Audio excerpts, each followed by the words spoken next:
All right, perfect. So, if you're new to the show, I always like to start the show with some fundamental analysis, basically to guide our technicals when we have a look at TradingView later on. So, first things first, Fear and Greed Index sits at 27. Last week, when we closed, or rather, when we had our Friday stream, this was at Extreme Fear at 19. So, we have grown by 6 points. Um, and we have stepped into fear from extreme fear. However, there is something I am a little bit concerned with, just the liquidity to the bottom, but we'll get to that in a moment.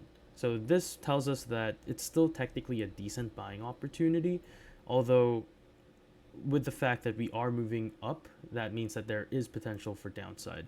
Looking at our leverage liquidation map, so these clusters tell us um, leverage clusters, how much people are going with leverage trades, and we see that we have taken out quite a lot. So unfortunately, we can't look. Oh no, maybe we can. Oh no, we can't. We can't look at previous data, but then towards the end of the week, the long side was just outdoing the shorts in almost every aspect, save for the 30 day. So let's. Oh no, save for everything above the 30 day. So the fact that we've basically reset and we have some shorts to the upside is going to be very interesting. Let's go to the 7 day. We can see that the 7 day still outweighs the the 7 day down long side liquidity still outweighs the upside liquidity, and we are currently attacking these clusters at about 70,000. Now we do have our take profit for our short around this area, so I am fairly confident we're going to get back to this area. I do think because of this cluster right here, this very big one, that we're just going to sort of swipe back and forth in terms of our leverage clusters, or rather price action. 30 day, we're still outdoing the shorts on the 30 day for longs. It is a steeper climb, but you can see that the moment we get over here, technically speaking, there is more short side liquidity, or more short side liquidity over here compared to long side liquidity. Looking at our RSI heat map, our 4 hour has basically reset from overbought to about weak. We have a couple outliers such as, let's see, hype is an outlier, right? But then we have the likes of silver, Bitcoin Cash. Oh, wait, this is gold. This is my bad. Gold, silver, Bitcoin Cash. What is this? Oh, PaxG, Aster, Uni. These guys are all in the oversold territory. So I'm gonna look for potential longs that we can do. As I've mentioned in my analysis, that I'm looking for long swings and short scalps. All right, let's go to a higher time frame to look at the average RSI. 12 hour is back to neutral, so that does tell me something, that we are at a place where we can decide whether we want upside or downside.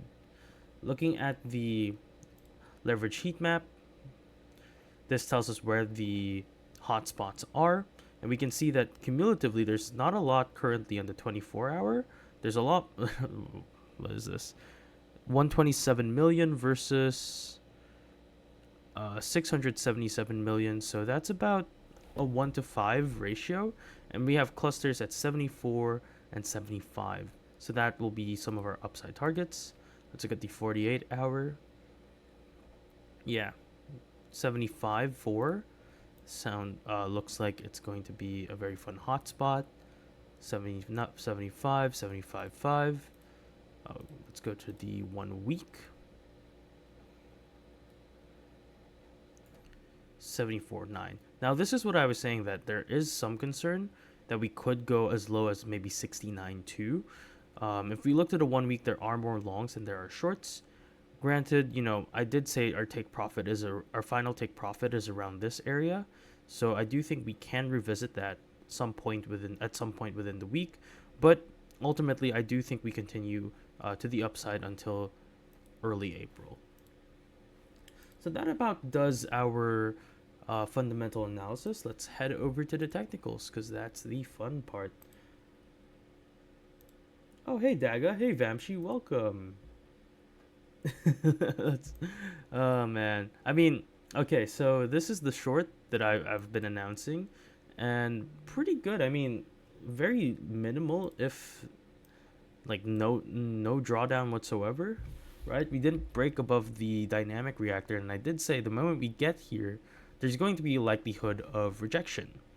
Now, we can see that we did form a bearish div followed by a red reversal triangle here on the 12 hour, so that's our higher time frame. Uh, Now, what am I seeing? Or what am I seeing?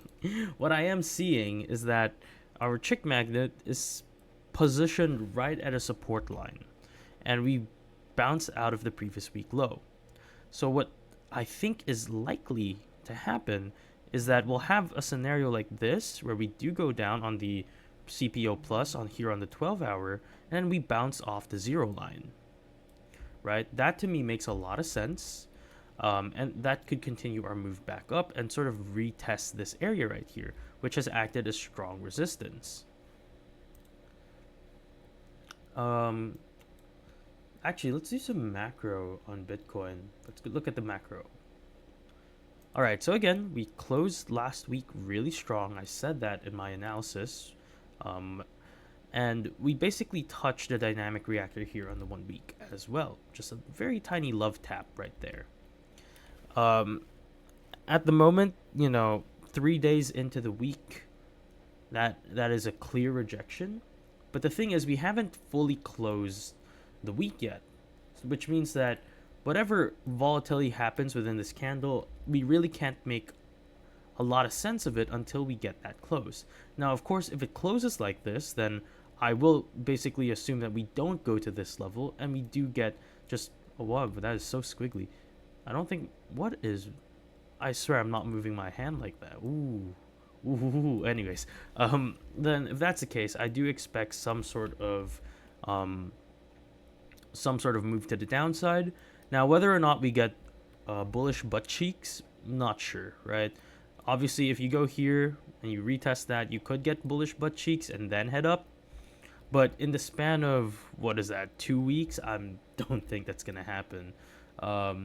What I do find more likely is that this is somehow going to close, then we build up to this point next week, and then we're at our lower high zone, and we can start framing some shorts. I will also be looking for a potential twist in the ribbon or some sort of direction change like this to confirm the move to the downside. All right. Oh, thank you, Daga. Thank you for affirming my I don't know, is it called suspicion, insecure, I don't know. Anyways, let's see who else is it. Hey Gerald, welcome every day. Hey Tekwo, love what you sent in trading chat. GS Aussie 73, welcome. Oh, is that character from Baki? It's pretty cool. Actually, I haven't watched the show, but I've been dying to watch Baki if I even have time at the moment. Thank you. Thank you. Those are some very kind words. But yeah, and a lot of people are saying, "Oh, we're dumping now because of PPI, blah blah blah blah." But the thing is, when you're able to analyze, and you guys see me every week for 3 days, and if you're in our cousin Discord, I'm there for another two streams, right? And I walk you through my analysis and what I'm thinking. When you break it down step by step, you get to be part of the people who see things before they happen, before they play out, and then you can strategize from there. Whereas people will always look for some sort of reason why this move is happening when it happens. In that case, they've basically lagged and they don't get to capitalize on the move. But if you use the tools as intended and you're able to create a strategy around them, then you'll be able to spot these things even before they actually happen, right? We're projecting into the future. Good morning. So yeah, what I'm looking for, I do think this move is going to continue playing out. Do I think we get the final take profit? I mean, that is the hope, right? We go to final take profit. That's the hope. But I would be satisfied maybe around here. I'll let you guys know. I might do like a second TP around this area right here, because I do think we continue to the downside. Now, of course, this is all going to depend on the strength of this move to the downside. But currently, even on the 12 hour, even if our momentum is flipping, we are still overall bullish because we're above that fluid zero line. We also have a lot of traders going long, and volume wise, we are still going up in terms of volume. Now, I do want to shout out Piper. So I don't know if you guys ever joined the stream with Piper, but I've been doing some shows with him, and I realized there's something really cool about the CPO Plus. So let's just go. Yeah, you know what? Let's go to an empty chart dominance, fresh 2. Yeah, and then let's just change this.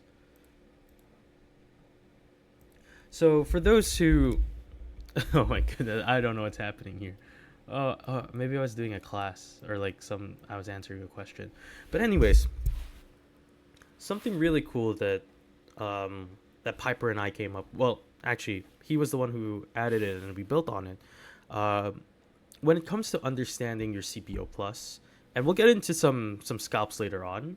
So I'm gonna frame maybe some short scalps or long swings depending on how price is in let's see here, 17 minutes. Yeah, 17 minutes. But right now I do want to share some really cool stuff with you guys.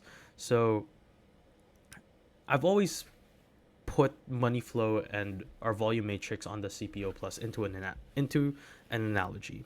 Essentially, your volume matrix is like the number of people buying concert tickets and showing up to the concert, right? When it's red, people are selling their tickets. When it's green, people are buying their tickets. Capiche? And then money flow for me has always been people who are buying merchandise. Now, obviously, that's a little weird because selling merchandise is kind of weird. But that's how I've basically done that analogy, right? People are going to the concert, or they're selling their concert tickets, but they're also buying merch on top. So this is quantity and this is quality. Now, something very cool that Piper mentioned is that this is also indicative of futures, like how many people are trading on futures rather than doing spot. Now, it's a little technical. It's a little weird as well because technically, if it's bearish, that means people are selling their spot or like getting rid of their trades or selling some of their coins. So it's a little weird, but I think the point still stands, right? You don't have to be in the concert to buy merch. You don't have to sell the coins you're holding on to leverage trade. So when we do see money flow increasing, we're seeing an increase as well, or that is also indicative of an increase in futures. And when we see volume go bearish, that is indicative of people holding coins selling. Now, how do we reconcile what that means, right? For me, this preference for futures just indicates or tells me forward that there's going to be a lot more volatility.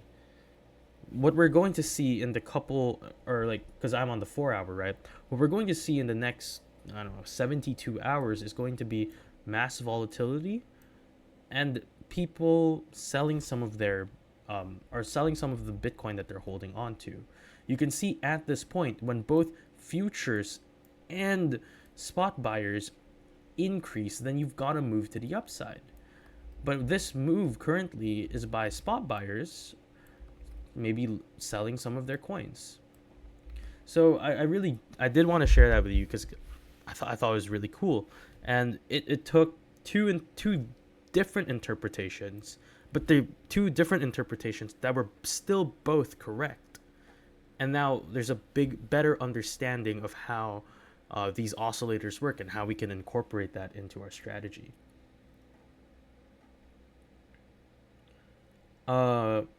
Henry, kill zones. I've tried it before.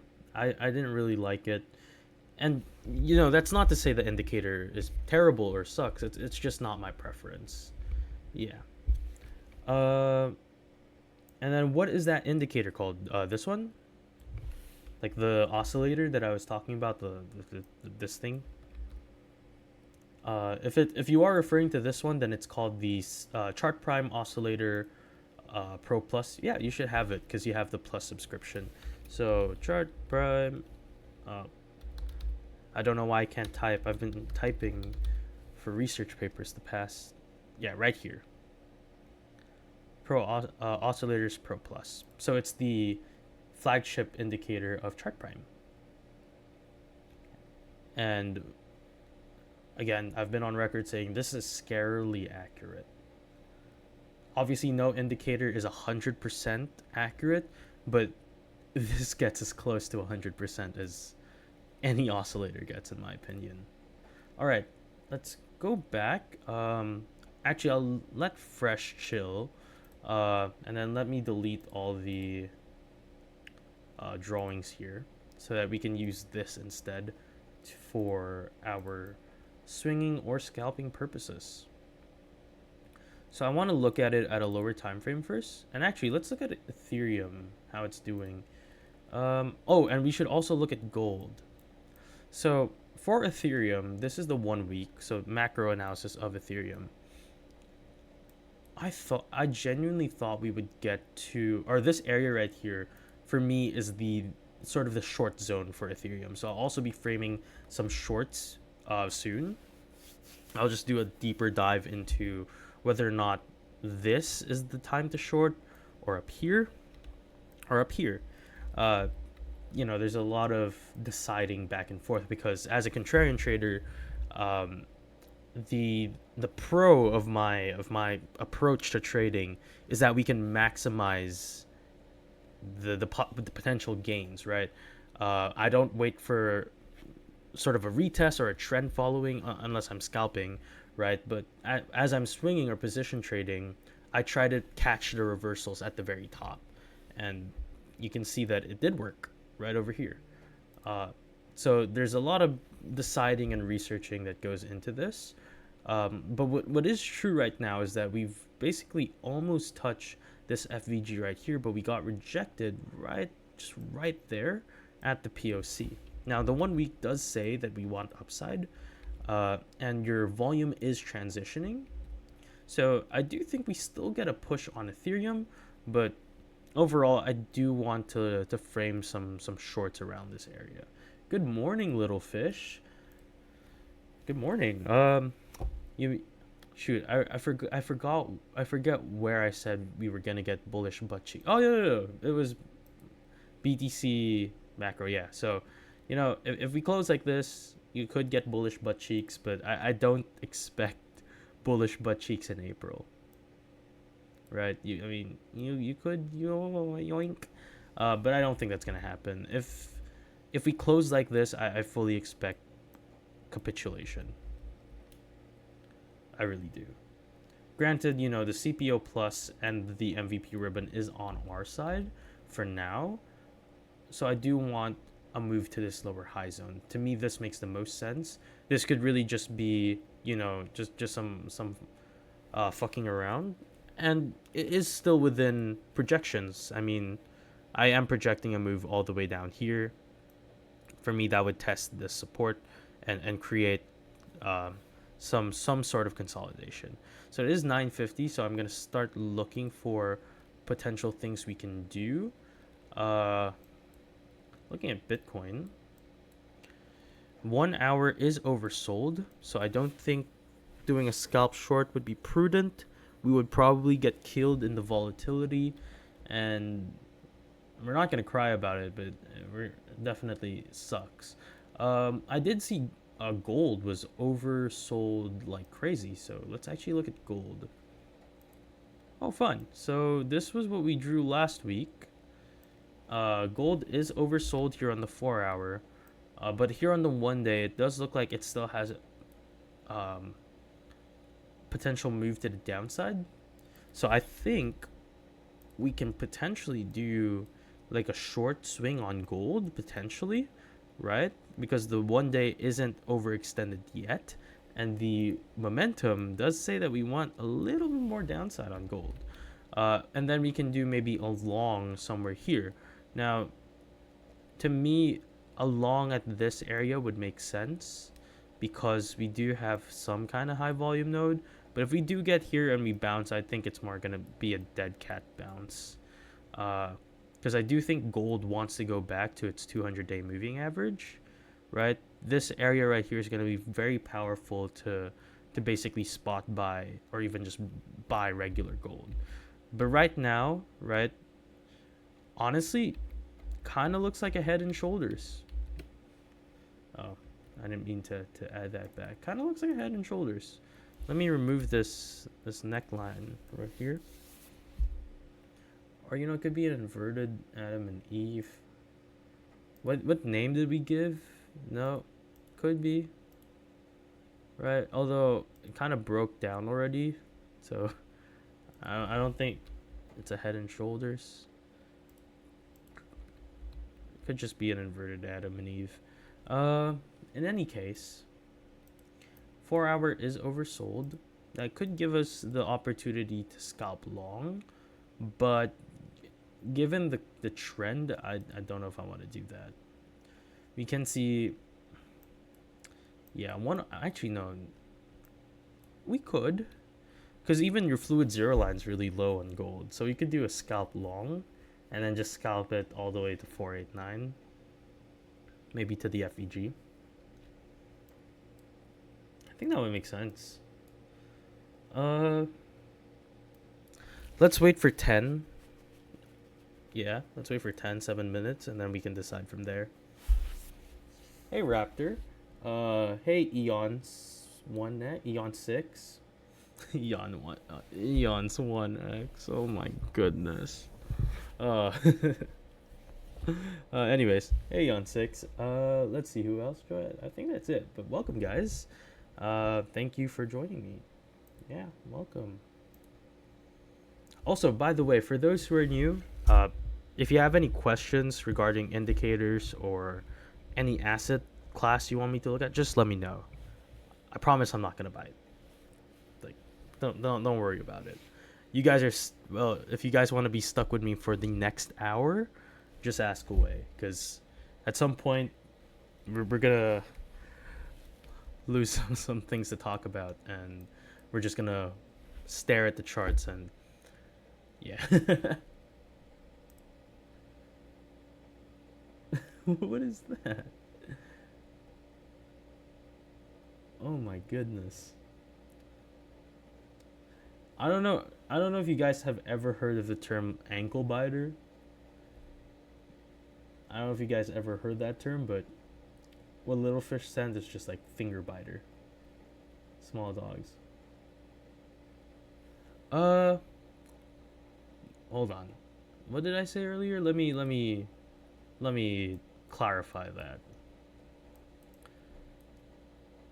Yeah, I mean, for me, if it could even go down there, then I think I mean it would be a great time to buy gold, right? Basically, you're going back to the support at 4,300. It's also a high volume node here on the 12-hour, so for me that would be a great place if it goes back down to spot buy gold. But I'm more inclined to think that you get some sort of bounce from 4.6 to 4.4 or 4.5. Let's go back to the 1 day. Yeah, 4.3 would be an excellent time to buy gold if it goes down there.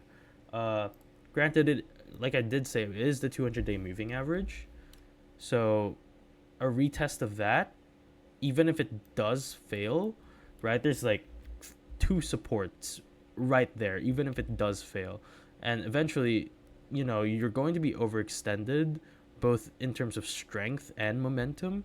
Oh, that's just the Nike logo. Oh no, Nike. Yeah, no wait. Is Nike like this? Yeah, okay. Not the Nike logo. Sorry,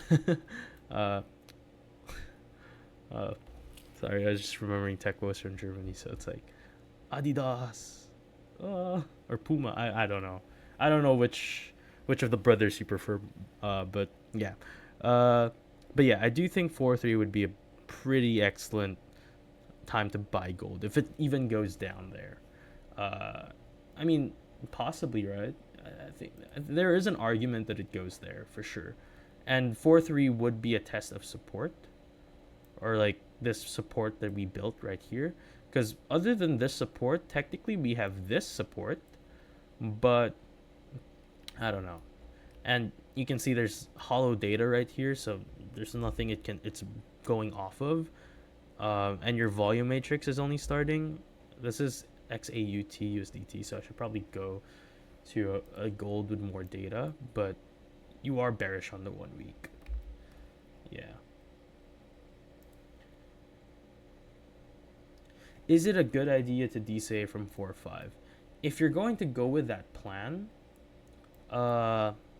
of course, risk management. You make sure to only use, at this point, if you're mixing my strategy, which is the high leverage cross margin strategy, or if you're just doing spot, right? Just go little by little.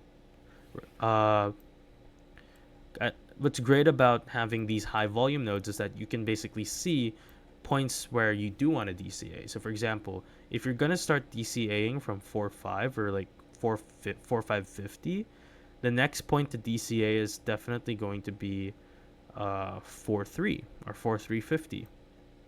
Right? Then after that, the next point is going to be 4,200. After that, I don't know anymore. But the point is, if you're going to DCA, do so wisely and always manage your risk. That is the biggest thing we have to do as traders and investors, managing risk. Because everything is inherently risky, but we can minimize unnecessary risk. What's the volume node indicator called? I'm glad you asked. So this is the bar magnified volume profile / fixed range by Chart Prime. It's a very long name, but it is super useful. So it's one of the free indicators we have in our vast library, and I think it's one of the more hidden gem indicators because there's not a lot of content around it. I don't know. I haven't seen anything on YouTube or anyone discussing this, but for me, it's super useful. So for those who may be unfamiliar, TradingView has something called a visible range volume profile, but you can only get that if you have the Pro subscription, which some people will probably not want. And I basically was using VRVP a long time before I discovered Chart Prime. And what I like about this indicator over the one by TradingView is that it's a fixed range, but it's like a hybrid between fixed range and your VRVP, because the VRVP adjusts every time you zoom in or zoom out, so it could be a little inconsistent. But this updates every other candle. So on a candle close, it will update because you can set how far back you want it to look. So you have a look back period. I set mine to 200 to get like the long term, right? Obviously, you can set it to 300, but if you set it to 300 or 400 or what have you, the issue will be there might not be enough candles and it might not generate anything. So yeah, love this indicator. It brings me back to my roots. And just I guess a little tip for anyone using this, if you're doing volume profile theory, essentially when we got to this point where there was a high volume node relative to everything else and you have this gap like this, typically speaking, there's a good chance you fall right here, and this becomes your area of interest, which is why I did say this dynamic reactor is perfectly placed, because this area right here will be an interesting point to see if gold can bounce. So price action, because it's driven both by money flow and whatnot, it's still being filtered through an algorithm, and that algorithm is trying to give fair value. So it likes to return to points with high volume to basically retest if it's strong enough, right? It's like a tower defense game. If you guys are, is old enough to write? If you guys are young enough, I don't know. If you guys were in that era where tower defense games were that we're the thing, right? So you want to retest this, see if your army's strong enough, or if your towers are strong enough, and then you go back up. Yeah. Yeah. Yeah, Henry, it's this one, bar magnified volume profile. Yeah. Which indicators do you use? Quite a lot. So I have trend classifier by Chart Prime. This is the thing that's coloring my candles and making it look like Fruit Loops. I like it because, this move, for example, even if it's huge, it was yellow, so that didn't really scare me. This whole thing kind of essentially looked like noise to me. Uh, then I have Market Oracle Pro Plus, which gives me my dynamic reactor, and I don't have my quantum reactors here yet. Nope, I guess not. Maybe it's over here. Yeah, quantum reactor. Then market dynamics for support resistance. Fibonacci Archer box, which is also by Chart Prime. It lets me basically, it plots a 618 fib and any kind of fib. I think all the fibs you could possibly want. Yeah, so it can print 786, 1382. I think it can also do extension. I don't know. Actually, I'm not sure, but yeah. So it can do retracements too using Fibonacci fan. So yeah, very cool indicator. Then I have the Bravo kit from Bravo and the Whale kit from Bravo. So this just adds my 200 day and 200 week moving average. I don't really use anything other than that. So you can use any indicator actually for 200 day, 200 week. And then I use this for my chick magnet and these purple supports and resistance. Yeah, you're very welcome. Yeah, keep the questions coming. Uh oh shoot, I didn't even realize it was the hourly close. My bad. Oopsie. uh oh my goodness. Oh, we could have. Oh yeah, that would have been a perfect place to long. Uh okay, let's see what we do at the FVG though. So FVG's right here, right? The highest, the price at which there was the most trading activity in this candle or this FVG is right over here. So we're about to tap it, and notice that the high volume node is also acting as resistance here. So even if we close strong like this, and while this is a reversal candle, there is still technically an incentive for price to revisit about 70 or 90% of this candle. Um, that's wick theory. However, because you're oversold, I don't think that's likely to happen. So right now, I just want to see what happens here, because if we get a rejection and then a bounce at this level, then we can take a long somewhere around. What is this? Oh my goodness, we can take a long. No, I didn't. Oh, okay. Let me just draw that again. We can take a long somewhere here, right? But first, we need to see if we get rejected here. Go back to test the support. Make our bullish butt cheek pattern, one of my favorite patterns, and then take a long on the flatulence, and then ride up to 4,000, wherever that is. Yeah. Hey, Speezy, welcome. Yeah, hold on. I will just. Okay, no, I got water right here. Gotta stay hydrated.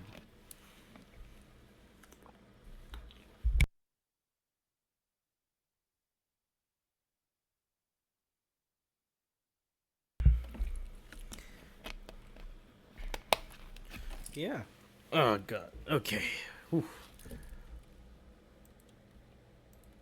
I guess while we're waiting for this to play out, let's look at Bitcoin. So gold is on the move to the up. Okay, let's be fair. Nope. No. Okay. This is 5 minutes. This is 1 hour. Bitcoin's still on the move down, right? But it's losing strength. And I said we wouldn't use this one. Okay. Still on the move down. 1 hour is oversold.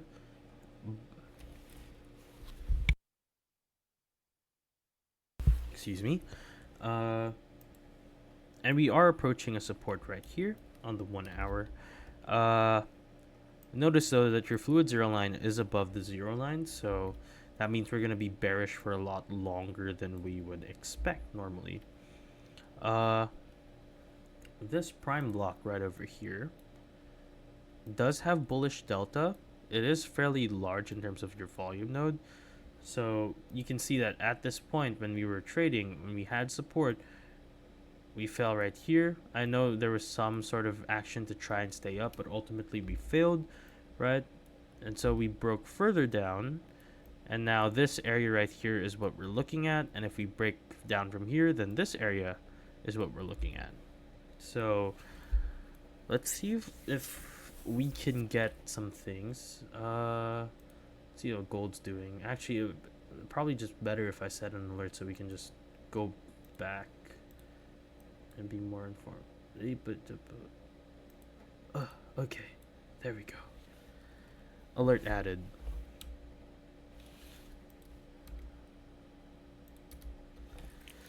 Whew.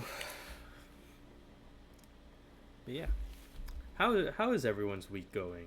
I hope the trades have been nice to you.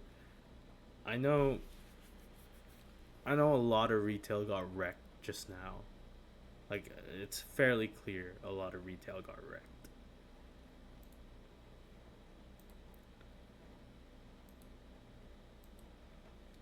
Yeah.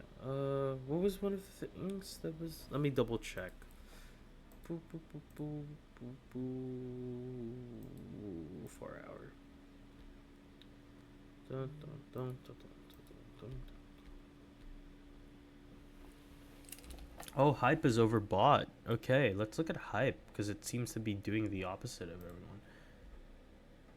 Oh, yeah. About that. So, copy trading on Blowfin. After speaking with like the Blowfin team and with Alex, we're not pushing through with it because you can't basically hedge, which means that you'd be stuck doing, for example, if I want to do just longs, I'm stuck with just doing longs. I can't do shorts. And to do shorts, I have to make sure that I get rid of all the longs. So we can't have two kinds of positions, so Blowfin's not going to work. Uh and then we were saying, okay, what if we do prime automation style and I basically become the bot, which is kind of funny because I'm manually inputting I'm manually inputting some some orders and whatnot.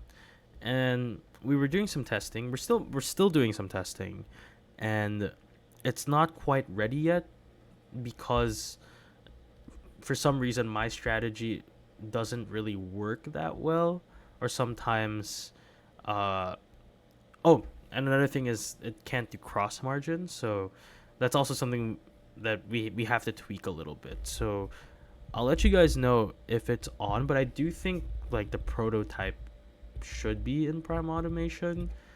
Uh, it might be available. I'm not sure, but we're still working on it. Just stay tuned for that. I'm actually good thing you brought it up because it's been a while since I talked to Alex about it. And for context, for those who are new here, Alex is the CEO of Chart Prime. He's a very cool guy. Sometimes he likes to drop by. Other times, I actually don't know. Sometimes he just lurks. But if you see him, say hi. Great dude. And he started this. So without him, actually no, without the whole team, none of this would happen. So yeah. Okay. Yeah, no, it didn't even. It got kind of got there. Oh, okay. So we got a trend shift right here. Okay. So we might be getting our long scalp early for gold.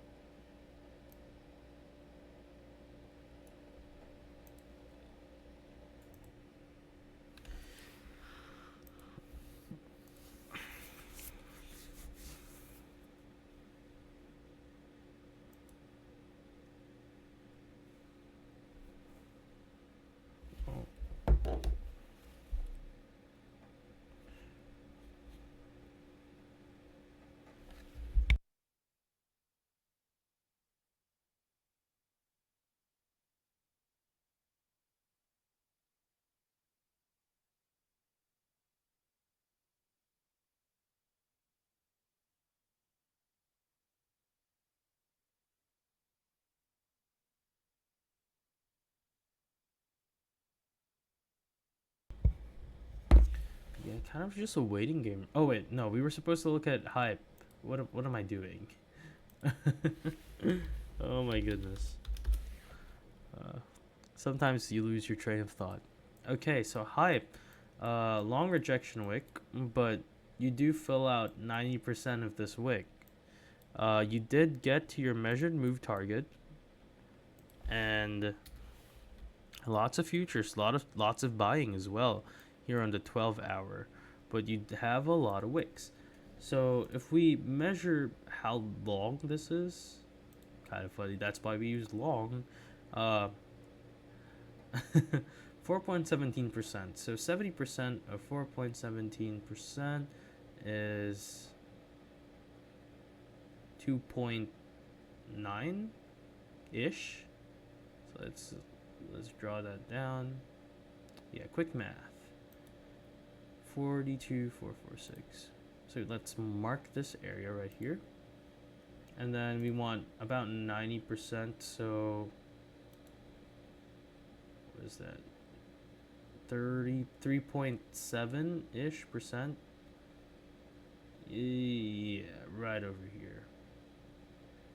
If my math is wrong, please correct me, but ideally it's not wrong. I mean, I've been practicing my math for the past few weeks. It would be terrible if it's wrong. But yeah. So we are looking at this area for hype to get back into, and what's corroborating this, other than the fact that we are nearing overextended here on the hour, is that again we do have a lot of futures incoming and a lot of buying. Momentum on our higher time frame is also still in the process of moving up. Now there is a decrease, right? And this right here would be a bearish divergence, because at this point price is going up, but strength is going down. But there is still an argument that you push up at this point. So what I'm looking for is a move back to this area, and then we can probably take a short on hype, given that it is significantly overbought. Now I do want to look at maybe the 1 day, see if there's anything we can garner or learn from it. So we can see that we are still at the bearish prime block, right? Our quantum reactor, we did get above the quantum reactor. Fascinating. And oh yeah, so right here we can see that momentum's still pushing price, but I don't know if it's sustainable, right? Because while the dynamic reactor is at this point and it does want to go back up, and we are above your 200-day moving average, going back over here and falling into the FVG makes a lot of sense to me. And that would coincide with maybe a push to overextended, even getting another trend, diamond trend shift, bearish diamond shift. I need to memorize the terminologies a little better. And momentum pushing price back up. So I do think I want to frame a short at this point, and then the target would be this FVG right here. So that would put us, we do a short around this area. It seems like a decent area. Yeah, I mean, that would be a 3.71. We can even extend the stop loss a little bit to account for volatility. Yeah, this to me would make a lot of sense. But of course, well, for those who are new here, this is going to be an idea, which means it doesn't have my official endorsement. I'm not going to hop onto this trade. I'm not going to put it in, but I'm just going to leave it to stew a little bit. See what happens. Let's go back to gold, see if we've got our bullish butt cheek happening. Okay, so looks like our bullish butt cheek is going to form in just a moment. Let's see if we bounce around this level. I'm looking for even like a wick, right? Even if it wicks down below this point, I'm okay with that. And then from there we can do like a scalp long. So something like this. Below discount. Remove this. Or, you know, we can lower that a little bit towards like more of the neckline. so we can tighten that stop loss a little bit more and go for something like this. Ooh, which will yield about a 1 point. Oh no, we can maybe go to this FVG, right, or up here. Yeah, that makes sense to me. Let's see how this plays out. So this is an idea. My prerequisite is we leave either a wick around this area or we bounce off of this, in which case we'd have to raise it a little bit, and then we can just tighten the stop loss as we go. Yeah. Let's go back. So Bitcoin is still losing it, even with this, which is fine, right? I mean, we have our take profit at around 70 at this high volume node right here. So I'm okay. I'm okay with Bitcoin dropping $3,000. It's not that much. It's not a big deal, and we are oversold on quite a few of our higher time frames, or medium time frames rather. You know, looking hype.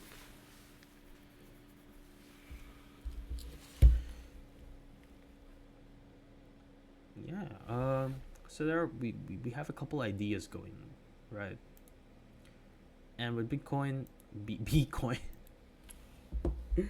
Oh no, this is on the record. Hey, you guys can tell I'm a little sleepy. For context, I'm in Asia, specifically the Philippines. So over here it is 10:19 p.m. But I've had midterm after midterm back to back. So I had a presentation and a midterm yesterday.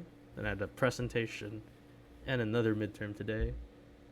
Then tomorrow, I don't know what's gonna happen tomorrow, but you know, we see the senioritis. I don't know if that exists in other countries, but it's kicking in. I don't really care right now.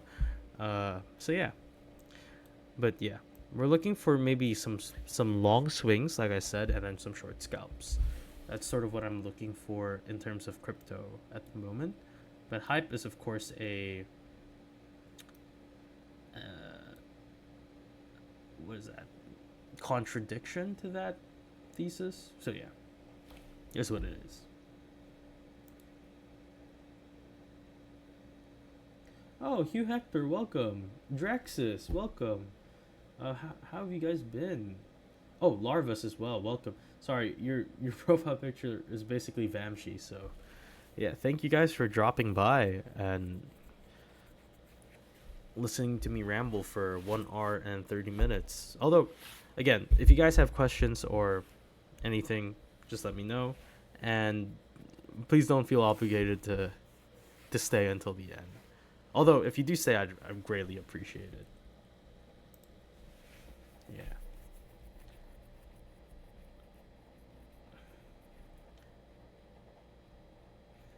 Uh, the one on Hype or the one on BTC? To be fair, I do think we get a bounce back because this is such a long wick, and you want to fill that wick. Oh, the BTC short.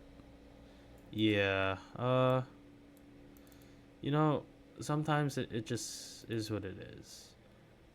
Actually, when it was approaching this, I was it was like what 9 a.m. my time, so I was in political science class, which is funny because as I took management economics, so it's funny I have political science, but I was just watching this and it was slowly encroaching. I was like, ooh, I don't know, but yeah, now it's played out pretty well. No, dude, you're not stupid. You know, you just miss some and you win some. It is what it is. Oh, so Whale Kit has a few different settings. Uh, Although it technically has everything that the Bravo Kit has, if I'm being honest. Because you have your Bravo 9, 200 to 200. I think I just got lazy with with consolidating it. There shouldn't be any difference, but I do think the Whale Kit has a lot more features, such as the whale alerts and whale support and resistance. And then you have whale sighting when you have, I think, the Bravo 9 and the 9 count on. So, yeah. I would say Bravo Kit is just Um, it's a less decorated version, or there are less features on it.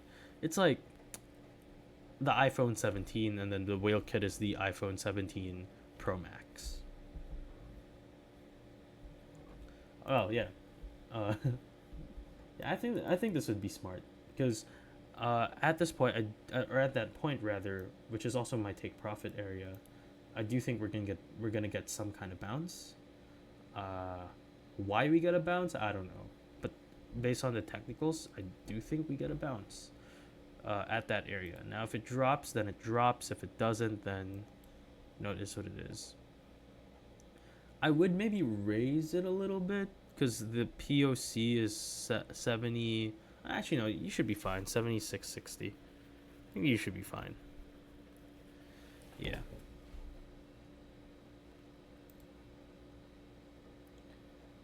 Yeah. Okay. Oh, sorry. Oh. I realized for the past streams, I either come here.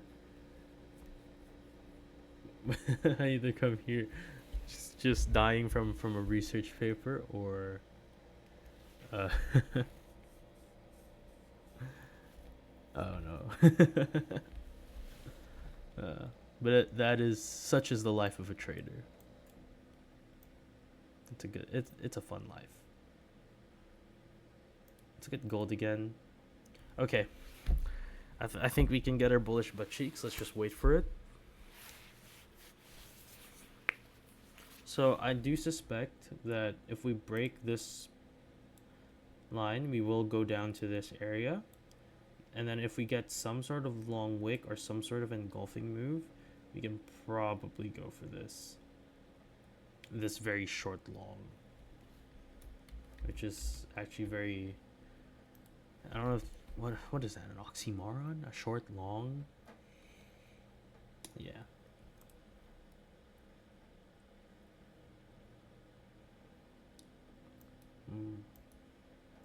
I think very much starting in my trading career, that was the case. Although it is a little funny because I started my trading career during the pandemic, so I don't know if that counts. Because we couldn't, not that we could socialize at all. But what I found really helps is just setting alerts and uh, projecting into the future, which is what you should be doing with futures, right? Uh, if you feel yourself trying to, or being locked to the screen and not having time for anything else, then I think there might be something fundamentally incorrect, or inappropriate's not the right term, but there might be something fundamental that has to be changed, because trading and investing shouldn't trap you, right? It shouldn't limit you from doing other things. It should give you more freedom in that sense, right? Okay, let's see here. Okay, we have a shift in the point of interest right over here, so it's moved up. So that tells me now that we have this gap, that this area right here is going to be more likely as an entry. And look, that aligns perfectly with the second butt cheek. Oh my goodness, that is fun. So we can lower this target to here, and we'd still get 1 to 2. So I think that makes sense. I think I'll go for this. Yeah. Do I want to call it? Oof. This is always the biggest. I don't know if this is the biggest question Nas or Runair faces, but for me this is the biggest question. Like, do I want to call it?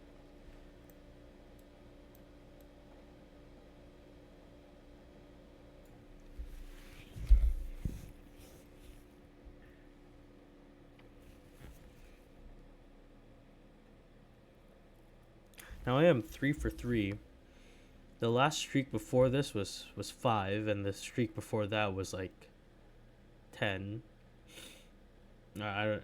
I say 10, but I don't know if it's actually 10. Someone should fact check me on that. Uh, So I don't want to call it, but you know, fear is what limits people. So I think I'm gonna call it. Yeah. Yeah. Oh, actually, wait. There's one way we can corroborate this. 0.84. So 0.85. So that's like 8 times 7. Ooh, it's 56. Yeah.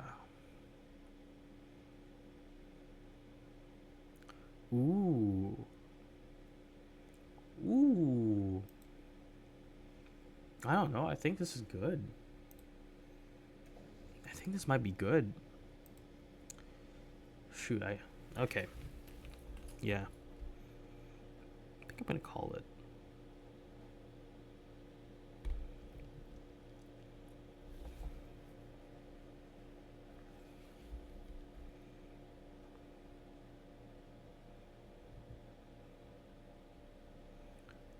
Yeah, I think I want to call it. I don't know why I'm whispering, but I think I want to call it.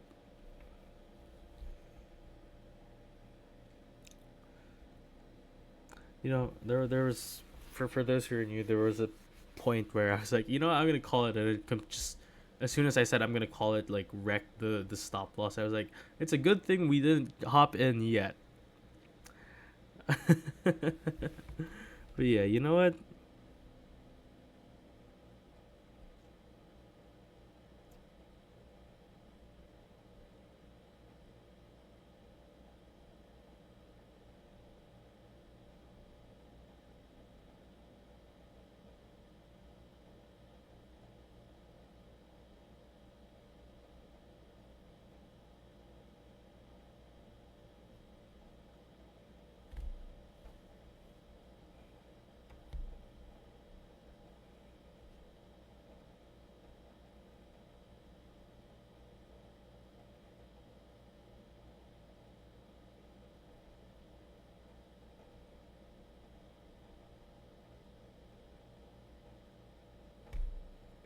Yeah, I think I'm gonna call this. Yeah, I think I'll call it. I will call a long at 4,822.3 as a scalp for gold. Okay. I don't know why I said okay like that. Hey, Ryan Smith and Lazy Investor, welcome. Uh, just in time, I guess. Let me just double check what our leverage should be. Using my calculator.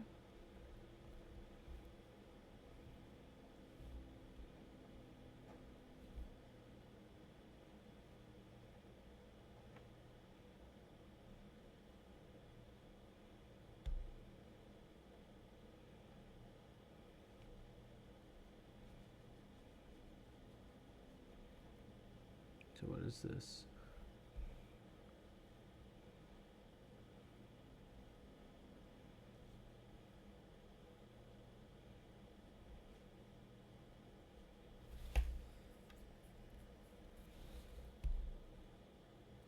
Yeah, like that is really high.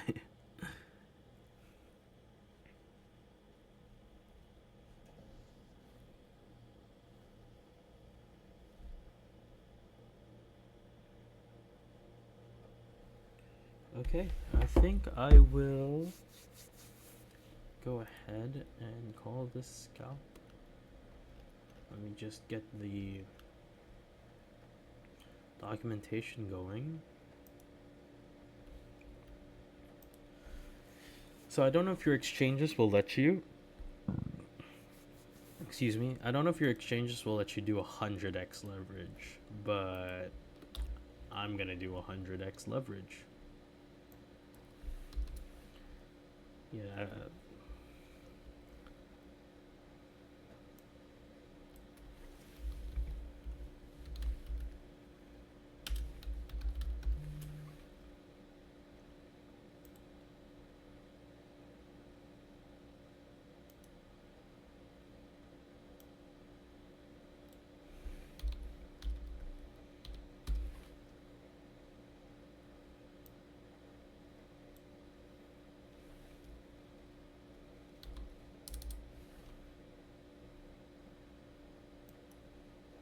should do a first TP fib retracement. Oh yeah, okay. Right at the FVG 4848. That's easy to remember. Take profit 4874. And we do 1%.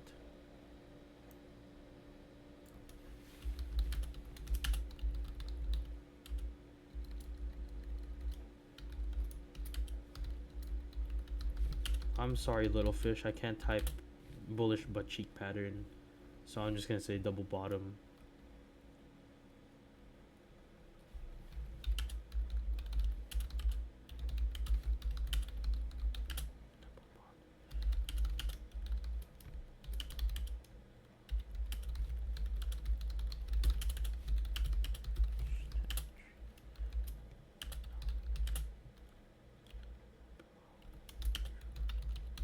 Candle wick.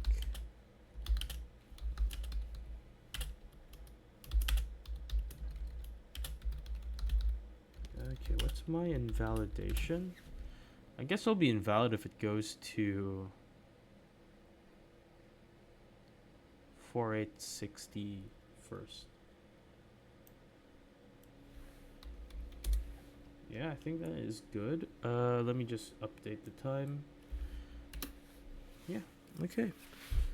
And I will hop on in. Now, if you can't do 100x leverage and you want to do my strategy, which is a cross margin, a high leverage cross margin strategy, and I only use 1% of my portfolio, what you can do instead is do whatever the highest leverage is and then just decrease your percentage, since position size is really just leverage times margin. So yeah. Any BTC entry? Right now I'm kind of just letting it do it short. We could do a long here, but I'm gonna let the short play out and then decide from there.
Let's go back to gold. Yeah, okay. Yep, I've set the order. Hey Gerald, what is your level for the which short? On which asset? Oh, hype? Oh, BTC. Uh, well, technically the short's paying out, but if you mean the macro short, then I'm looking at this range right over here. So, starting at 79 or 80k all the way up to 93k. That's sort of the range I'm looking at. Oh, to bottom. My final take profit at around 70,400. Yeah. I think it's this one. Yeah. So around this area. You're welcome. There is still potential that it goes down to 68, so just be wary. But what I'm seeing at this point, right, is basically a retest of this particular zone. And hold on, let's go back. Oh no, I actually don't know how to better show this.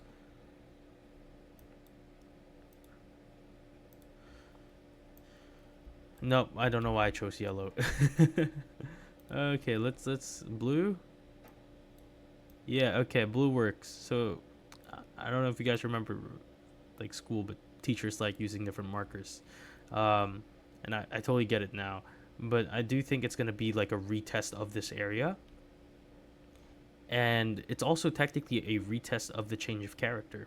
So we did get that change of character right here, right? And when we got above it, right, we retested the bottom trend line, the upper trend line of our descending channel. We pumped up. We basically skipped the change of character. We did pretty well, right? And now we're retesting this change of character, or like this area of support. So that's why I placed my take profit there. And we accounted for the volume node sitting right here. Okay. Is it back to a thing? Okay. Perfect. Yeah. So that's sort of the logic behind it. Let's go back to gold. Man, I hope the bullish butt cheeks don't leave us. Like, if it flies, then that would suck. Uh, uh, I'm sorry, OC. OC says he watches the recordings, so I feel bad for, I feel a little bad for him. With the amount of suspect things we say on the show. Hey McLeep, welcome. I think it's been a while. I miss your Aang profile picture, Avatar Aang. Actually, I just watched an analysis on Avatar: The Last Airbender about how Avatar portrays evil. Really good. Yeah, absolutely love the show. Yeah, I'm great. How about you? Yeah, I don't know if you guys watched Avatar: The Last Airbender. How old was I? I was like 2 when it came out. Maybe 2. Then again, the Philippines gets a lot of shows late. But yeah, love the show.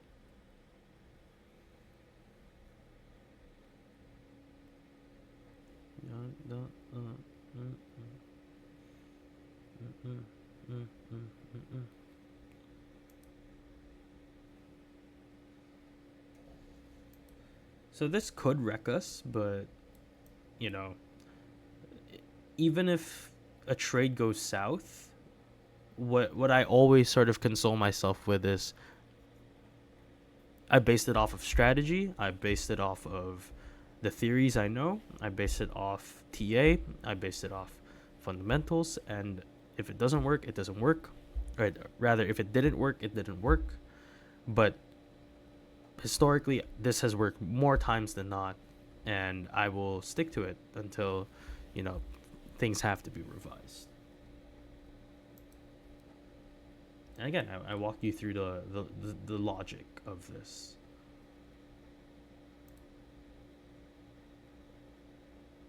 All chart patterns. So that's the. Correct me if I'm wrong. That's a trading view, premium indicator that TradingView themselves make. I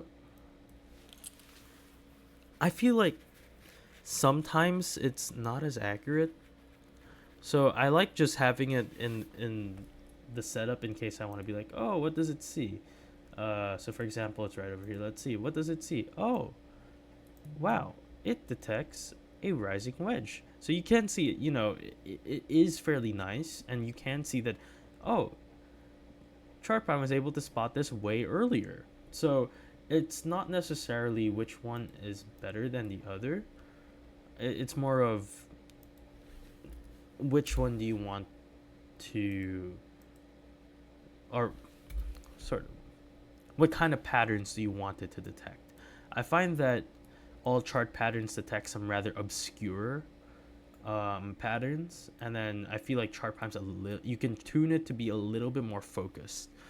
I know you can select in all chart patterns what patterns you want, right? But for me, I do find dynamics to be a lot more in tune to the present chart, or when you get it, it's going to make a lot more sense. The all chart patterns is great if you're a pattern trader and you want to determine any possible kind of pattern, but you might get uh, paralysis by analysis, because there are instances where when you activate all chart patterns and you want every kind of pattern, you get like five patterns layered on top of each other, and they all sort of target different levels. I don't think you get that with Chart Prime, right? Chart Prime gives you, okay, here's the pattern, and then if it breaks here, here are the targets. If it breaks up, here are the targets. I think Dynamics is going to be more cleaner. More cleaner. That's wrong. More clean. Whereas all chart patterns is just going to give you an information dump, and it's up to you to basically sift from there. They both have their use cases. So I do use all chart patterns sometimes to confirm certain things. Maybe Nos, if you can tag him in trading chats, could give you better insights, because this is really his specialty. Yeah. So I think with the pro analysts that are really active with giving signals, I know Sol's not really active that much at the moment. Yeah, so I know Sol's not that active right now. Actually, I don't even see his channel anymore. Huh. But yeah, so Nos is the pattern trader, Runer's the traditional trader, and then I'm the more of the contrarian one. So just if you want more insights on patterns, feel free to tag Nos. I'm sure he responds. Yeah, he responds if you tag him. Yeah, you're very welcome. Okay, let's go back to gold and see how it's doing. Ooh. That might be the double butt cheek already. Oh, but please don't. No. To be fair, it kind of violated sort of our conditions, or rather my conditions. I love how it's our, like you guys were giving the conditions for it. But sort of violated my conditions. If it broke below this, I wanted a wick, then give me a wick. But yeah, let's see. Because I mean, you do get some potential ugly moves, right? Let's see how it goes. And we have an invalidation anyways, so if it gets to the invalidation, then it's invalid. And that is sort of the con with my strategy, right? I'm contrarian, so I want to get maximum reversal, but sometimes it misses, and is what it is. Right, we still have 13 minutes on the show. So if anyone has questions, assets, or coins they want me to look at, just let me know. Actually, before you guys let me know, and actually, just feel free to type, and we'll get to it. I did want to look at Bitcoin dominance. So notice how Bitcoin dominance is sort of in a range right now. I mean, it's clearly not doing much. You did have volatile spikes such as this, but this is the daily chart. We're sort of in a box, right? Now the trend of the box is downward, and well, evident by our CPO plus, which does tell me at some point we're going to get maybe not an altcoin season like a lot of people want it, but some sort of detachment from Bitcoin's price action. The reason for that, I'm not sure. We're going to have to think about it. But I do see some sort of detachment coming, right? At this point. So, not sure when that's going to happen, but I think there is some argument for having Bitcoin just or altcoins detaching themselves little by little. Let's look at USDT dominance. So for those who are new to trading, USDT dominance essentially espouses how many or what percentage of the total crypto space is being held in USDT rather than conventional cryptocurrencies like Bitcoin. So that tells you whether people have sold their Bitcoin or other coins like Ethereum, Solana, what have you, and now are just holding them in USDT. So we can see at this point, right? And I was saying that we would get a visit of the dynamic reactor. And we did right over here. We broke below it for just a moment, but now we've managed to stay up. What is scary, right, is the fact that we do have a bullish divergence and an upward reversal triangle. Now, again, this tells you money flow. It tells you futures, or it tells you just the leverage. A lot of people are technically trying to get USDT dominance lower. This right here, we bounced off a high volume node. So it wouldn't surprise me if we go back to this point, and I drew that, right? Actually, I think this was a little bit lower when I drew this. But we are looking to make a return back to about 7.952%. And with this bullish dip, I think it's absolutely possible that it does. So we're really just playing around in this area, and if you draw a trend line and extend, why is my line orange? But if you draw a trend line and extend that even further, then you basically get a descending channel, which is bullish in nature, which means that overall crypto is going to be bearish in nature, right? Because more people will be holding in USDT. So we can actually draw like a pole here, right?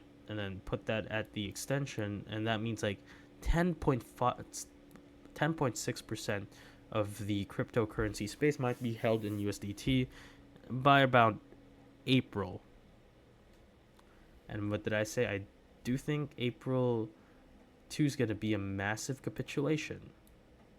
But until then, if this is your chick magnet, there is potential you break down, then you head back up. Who knows? We'll just have to wait and see it. Okay, there's still 10 minutes. Let's see. I see someone sent a message. Ooh, sure thing, Tekwo.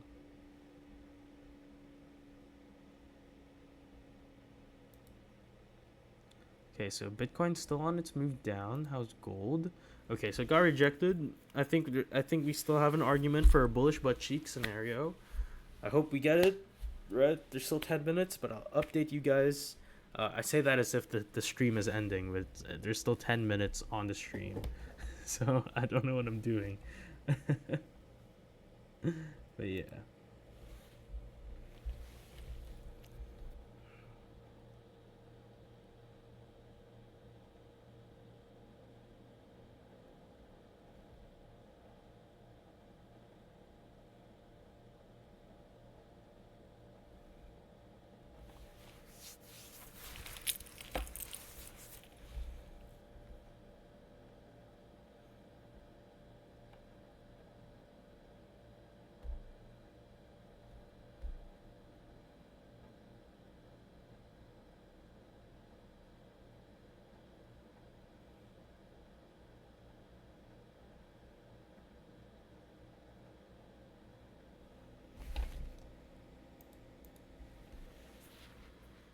All right. Oh yeah, you're like 2 hours advanced from me. Good night. Yeah, you should really go to bed. It's like what, 12:51 a.m. Yeah, have a pleasant evening. Yeah.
Um, ideal TP if we take a long at that level, based on the time horizon, my ideal TP would be any like a little. I say a little bit higher, but it's like a lot higher. So like 80 to 82k would be my ideal TP. Yeah, around this area. Yeah, so time horizon wise, I really don't think there's a lot of time left, right? We have about 2 weeks before April comes rolling around. April data's gonna come. Something sinister is gonna come, and then that's going to wreck the markets. So I would gander that we touch these levels with uh with this sort of retest at 70 ish k. Obviously, that what I'm saying is an opinion, not financial advice, and of course the trade that I provide are ideas and guides for you guys to modify and consume at your own extent.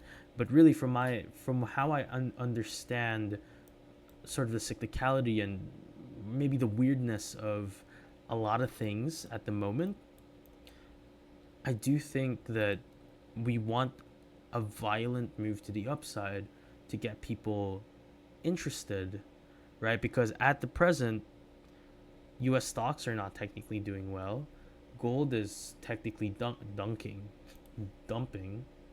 Um, yeah. And Bitcoin was pumping for quite a while. So if Bitcoin pumps again, narratively, it makes a lot of sense for people to move to Bitcoin, and then Bitcoin's going to liquidate them, right? Now, of course, the question still remains: where in this zone or where in this area do we go, right? Do we just stop here at the FVG? Do we stop here at slightly higher than the FVG where this volume node starts? Do we go to the 200-day moving average like in 2022? Only time will tell. It's not of the question necessarily, because we have candles on the 1 week such as this, or even this or this, where it's proven that we can get large moves within a week, where we can get to this point. So really, I do think if you do take a long at 70k, I would say final take profit, aim higher, at least to 80k. That's how I would play it. Yeah. All right, 5 minutes left on the show. So if anyone has questions, just let me know. Oh, I swear I saw Johnny Bravo appear for just a quick second. Um, I don't know if my eyes are deceiving me, but yeah. Yeah. I think that's smart. I think that's smart.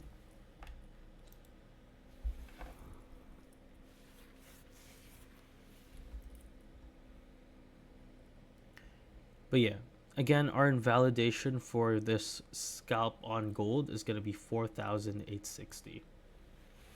So set your alerts. But I set the order, and we're going to see if that plays out.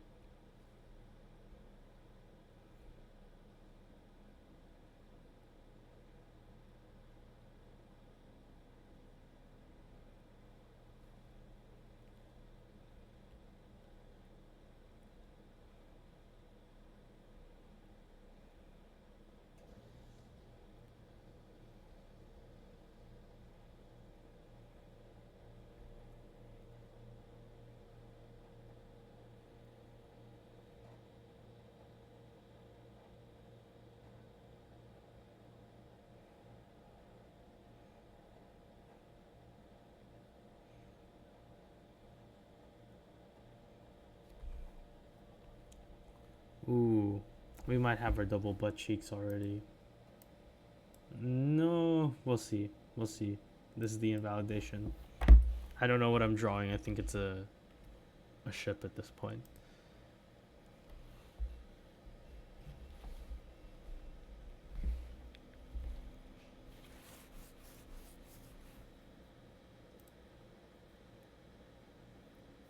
I don't see it.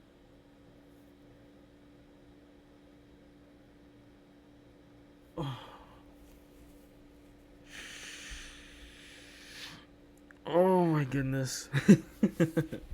OC's gonna have a field day. Uh, Not intended. That is clearly an encirclement of points of interest. Oh my goodness. Yeah. OC's not gonna like listening back to this. Uh, I hope there are no children here. To be fair, I don't know if a child can even subscribe to Trek Prime. Nope. Yep. Yep. Thank you, Draxus. I got the picture. Thank you very much. Got the picture. Oh my goodness. All right, one more minute, 2 more minutes.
Okay, it is 11, so we got the close. There's still potential for the 1 hour to play out, so I'll just leave the trade open for now. Uh, Bitcoin is still dropping, so the 1 hour closed fairly weak, which means that I do think let's look at the 1 hour real quick, actually. So your point of interest is at 70,600. It is oversold.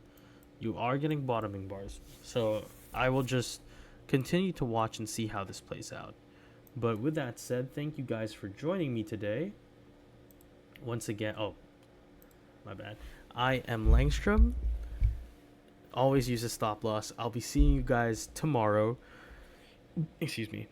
And yeah, thank you for joining, guys. I'll post this recording as soon as I can. I'll see ya. Take care.